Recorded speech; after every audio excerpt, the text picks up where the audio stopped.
खबर शामिल करते हैं खानपुर से। रेस्क्यू 1122 ऑफिस खानपुर में एम आलम की बरसी के मौके पर ताज़ियती तकरीब मुनक्कद की गई। तकरीब की सदारत rescue and safety officer Adeel Ghaffar ने मेहमान खसूसी international women rights movement tehsil Khanpur के chairman professor Sardar Sajid Mahmood Khan, senior vice chairman Mohammad Ikram Shafi थे। तहसील खानपुर के चेयरमैन प्रोफेसर सरदार साजिद महमूद खान रिंद ने कहा कि एम आलम की जुर्रत बहादुरी को खराज तहसीन पेश करते हैं।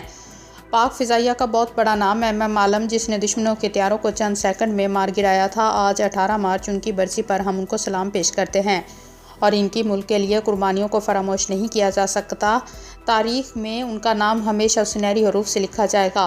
पाकिस्तान आर्मी की कुर्बानियों को हमेशा सुनहरी हरूफ से लिखा जाएगा। तमाम रेस्क्यूज़र ने एम आलम की पाकिस्तान के लिए खिदमत को सलाम पेश किया। पाकिस्तान जिंदाबाद और पाक फ़ौज जिंदाबाद के नारे भी लगाए।